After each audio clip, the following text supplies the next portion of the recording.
Intitulé Le Quốc ngữ, l'écriture romanisée, vecteur d'une renaissance culturelle au Vietnam 1860-1945. L'exposition invite à découvrir 20 publications triées sur le volet parmi plus de 1000 ouvrages publiés au cours de la première étape de développement du Quốc ngữ à la fin du 19e siècle. Et dans la première moitié du XXe siècle, rassemblés par la Bibliothèque universitaire des langues et civilisations BULAC. Le vietnamien était enseigné à Paris depuis 1869 à l'Université Sorbonne.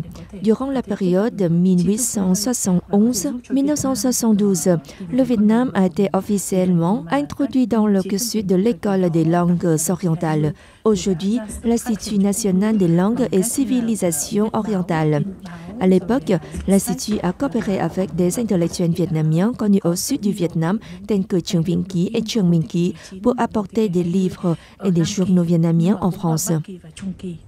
L'exposition présente en particulier les premiers romans vietnamiens à l'occidental comme Chuyện thầy Lazaro Phiên, l'histoire de Lazaro Phiên de Nguyễn Trọng Quan, publié en 1887, les premiers numéros du Zadig Báo, fondé en 1865, ou de la revue mensuelle puis trimestrielle Nam Phong, Vent du Sud, fondée en 1917, les dictionnaires, les manuels d'enseignement du Vietnam, le roman en fait Chuyện Kiều ou Kim Vân Kiều, Histoire de Kiều, chef-d'œuvre de la littérature vietnamienne composé au début du 19e siècle par le grand poète Nguyễn Du.